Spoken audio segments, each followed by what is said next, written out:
sesuai dengan apa yang Rasulullah SAW sebutkan.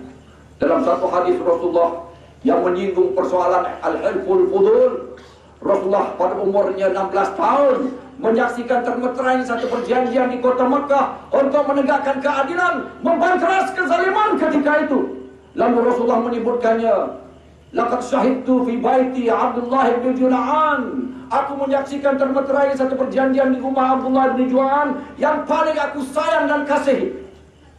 Ketika itu Rasulullah sudah menjadi dan diangkat sebagai Rasul. Lalu Rasulullah menyebutkannya begini, tuan-tuan.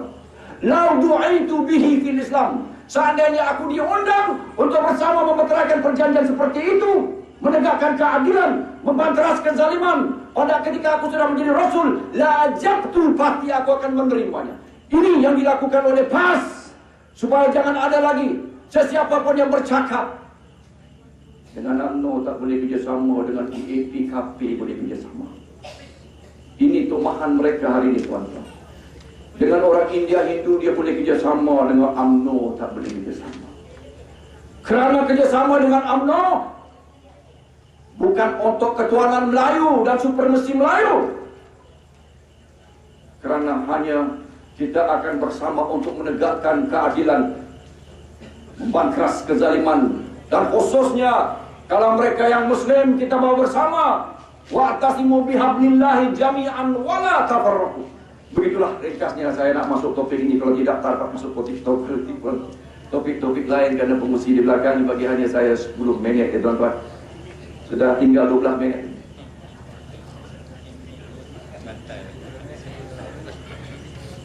Tuan-tuan muslim-muslimat seluruh warga Maniora yang hadir, kerana jahatnya UMNO inilah, maka kita terpaksa tidak mau mengindahkan segala undangan mereka terhadap kerajaan perpaduan. Dan hari ini tuan-tuan, saya sambut sikit lagi. Apa yang sedang berlaku hari ini adalah satu politik baru yang akhirnya akan menyaksikan dua pakatan. Satu barisan, satu lagi pakatan. Yang merupakan satu pendewasaan politik yang cukup baik untuk dilakukan atau diinstitusikan, untuk diamalkan dalam negara ini. Satu sema imbang yang merupakan tuntutan Allah Subhanahu wa taala. Ba'da a'udzubillahi minasyaitonir rajim. Walaula dafallahi nas ba'duhum bima la fasadatil ardh, kata Allah dalam suratul Baqarah ayat 151.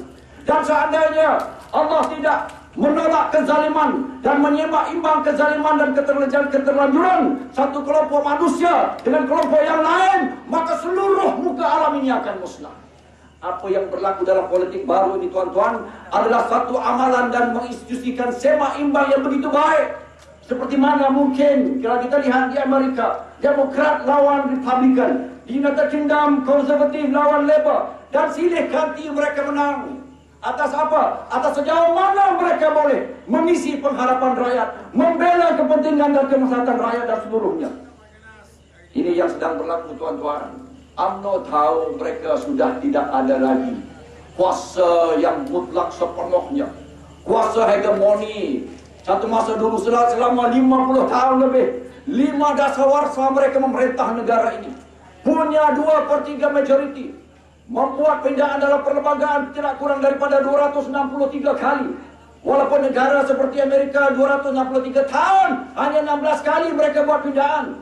Kalau di Malaysia ini, di Parlimen Dewan Rakyat yang mulia, yang katakan mereka itu mulia, mereka memindah segala dalam undang-undang begitu mujur lalu melintang patah, bertakhta di hati, beraja di mata. Hari ini tuan-tuan sudah tidak boleh lagi begitu. Politik baru ini adalah politik ketika mana rakyat dan pemudi punya kuasa sebagai boss in this nation.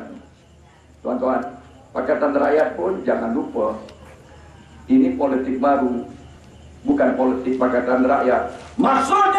Maksudnya begini, andainya Pakatan Rakyat juga turut bobrok, menjadi bobrok seperti UMNO, Barisan Nasional, kita juga mungkin ditolak oleh mereka. Maka dengan itu, cantik dan layaklah untuk kita peringatkan beberapa ayat Allah yang saya lontarkan tadi. Inilah yang perlu kita paham, bahwa masyarakat negara yang punya 60%, 40% orang Melayu Islam dan bukan Islamnya, memerlukan satu pendekatan politik yang cukup bijak. Sebijak sifat Rasulullah yang fatamah mengurus kota Madinah seperti itu.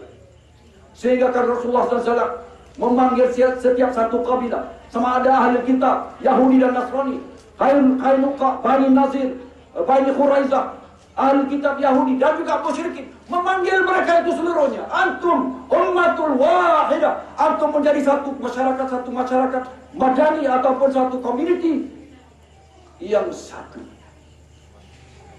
One big ummah. Begitu sifatnya kalau mau satu Malaysia, tuan-tuan. Bukan satu Malaysia, satu Perak pun tak boleh dapat. Justru dengan 5 minit yang berbaki ini, saya nak bawa sikit kepada tuan-tuan. 3 minit kata Dr. Hatta belakang. Saya hanya mau menyebutkan pada tuan-tuan satu lagi jenayah besar, dan ini relevan kepada seluruh penduduk negeri Kelantan, Darul Naim, Serambi, Mekah ini, tuan-tuan. Kalau di Terengganu mereka rompak royalti minyak yang berjumlah 1,2 bilion setiap tahun sejak pemerintahan PAS mengambil alih selepas pilihan raya 1999 dan raya ke-9 ke-10 yang lalu.